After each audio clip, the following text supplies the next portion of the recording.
Everybody, and welcome to the Pokkén DX Weekly Winter number 16. Today on commentaries for the first game, it is I, Dan Dandy, along with Antwerp. How are you doing, big fella? Hey, that's me.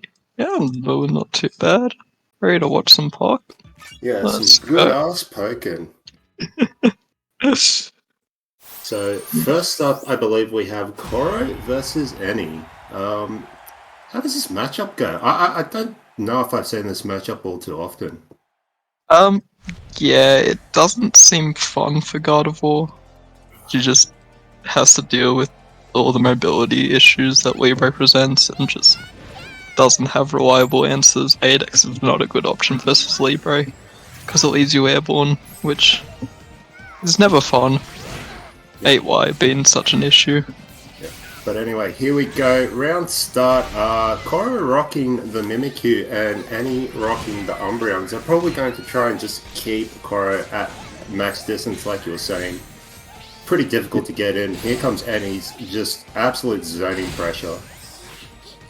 Yeah, and you can see already she's just always making sure that the future side is there to cover the approach, not getting too risky with it. Nice CA there.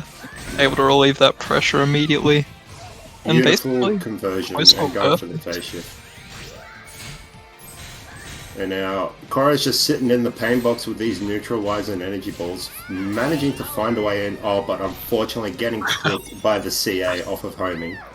Yeah, we almost pulled back enough to avoid it, but yeah, I honestly thought it would. That was a beautiful double team to avoid forward white, and here comes the Libre pressure. There's the web. Enhanced even. Does this shift? It does. Yes. Attack buff on deck. You can't guess wrong here. It just... Oh, okay. Very lucky to stuff out that counter. Could have been very, very painful otherwise, but burst there to just keep this pressure going. Will Annie spend burst as a defensive resource? She does, just wants that space. Well, does this catch? It does. Managing to beat out the JY and we get the Libre BA. This is going to do a chunk of damage, reset it back to field, and what is the OP option going to be? Yeah, and even more importantly gets its buffs, so you can really just continue to mount this lead, even though you don't have burst anymore. Yeah, and Coro playing it smart, just running away, letting burst run out. You're okay taking that chip. What an excellent spot. And yep, there it is, the Mimikyu with the web. Oh no, this is a big chunk of damage. Yeah, and you can see just how different these rounds have been. And Enigma got the momentum early in round 1, but this is what happens when Libre gets her game going. Yeah. Almost close to a burst as well. Yeah, and Coro just playing it smart, just running away, recognizing that I don't need to go in, I can just play it from a distance. There's only 16 seconds left on the clock, just play it safe, let Annie come to me. Yeah, and then just pulls out the counter at the end. Just cleans it up. So it's one apiece here, going into the final round. Coro sitting on full resources, Annie nearly there with her burst. Yeah, Enigma has Umbreon immediately. Will she use it? No, she's probably going to save it for maybe whenever Coro decides to call in burst, and then going for the 2Ys into the Moonblast for a phase shift, setting it back to field. Yeah, I'd really like to see Coro use more of those double teams. It worked out so well for him in that round 2. He's really struggling to get in sometimes now. Probably just trying to space him out a little bit so Annie doesn't adapt. She's really good at adapting, but here comes the burst for the pressure. Nice 2x. Got to burst out back. Yeah. But the pressure isn't gone, like, still got the wall behind her. Alright, now she can feel a bit more comfortable. No more burst mode. Oh, that was an excellent double team into the Electro Web. Are we going to see another one? No, not yet.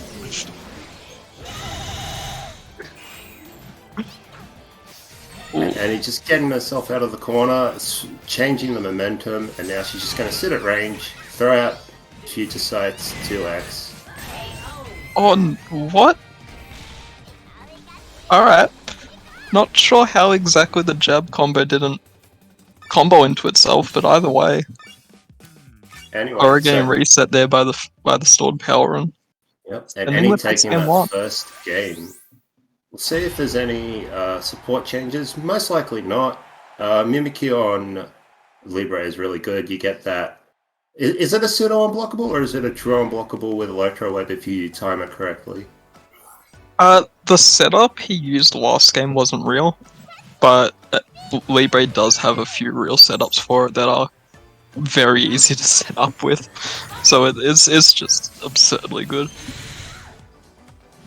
Okay, and Coro getting a little bit of synergy at round start, probably running Whimsical and just grabbing, smelling the fear that enemies showing. Yeah, using one of those 5Xs, probably to catch like a jump or something like that. Almost had it there. Yep. Little sand attacks. Ooh, guardsy grab crush. Oh, this hurts a lot. Yeah. Doesn't choose the combo, it wants the reset pressure. There it is. Finds the web. That's Still, one. Enigma's still trying to jump out. She does not want to get grabbed again. No. Coro is infamous for being able to grab people 3 times in a row, and she does not want to get caught in 4K. Yeah. Sometimes you'll get hit by like a 300 damage combo just so you don't end up on a Twitter clip, and I respect that. Alright, Coro just very patient, doesn't want to punish that. He knows he's got the big health lead here. Yeah. Pressing a button on that Umbreon, unfortunately, so it did drain the meter really quick, but that's kind of okay. It's just 10 seconds left on the clock. Just run away. Yeah. Yep. Very risky game plan with Enigma getting burst now, but I think it's gonna pay off here. Yes, very smart side homing. Even throws out the web, just because why not? Why not? Optimal meter building. Yeah, that's true. And we're going into round 2 here, and order forward Y just to assert dominance. There we go, another 5x to catch the 8Y. And this is looking really good. Coro's doing a really good job of beautiful pushing. catch on the jump. Yeah. Coro's doing a really good job of just trying to push Annie into the corner every opportunity he gets. And another grab. What a reaction to the CA. Yeah, Coro just all over her in this field phase. It's caught by that Umbreon, doesn't have meter anymore. See Enigma try and press her advantage before Coro can get that meter back. Ooh.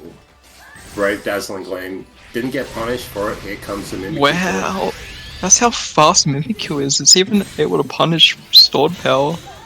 That should be a shield break, not quite. Class frames. Coro just mashing out that burst. Doesn't want to deal with it. Can this punish? Doesn't want to try it. Just getting the chip. Oh. Enigma should be safe here. Yep. Oh, but this is gonna hurt. Is this a KO? So damage scale quite. Absurd at the end of rounds like this. But Coro again just gonna run away. And there's nothing Annie can really do. Absolutely shameless. Okay, there's nothing shameful about winning. And Coro tying it up. It is 1 apiece. We'll see if there's any character swaps coming from any. And it doesn't look like it, so we're probably going to be seeing the same supports again as well. Yeah. It's just a matter of the initial field and duel phases, just getting that momentum early. Because it's just Coro's being able to stick to any like glue once he manages to get in.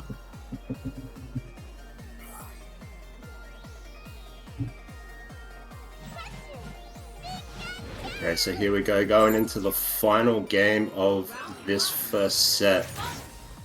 And, Annie has opted to change her support. She's running Snivy now. Yeah, okay. Probably just because it's a lot faster. She's able to use it a couple times a match. Yeah, well, able to relieve pressure a lot more. Early shield break, not close enough for the grab though.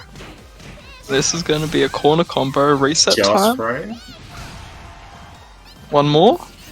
No, Enigma's still jumping out of there. That does not beat web. So I'm surprised Coro hasn't been just multi-webbing, as he likes to do.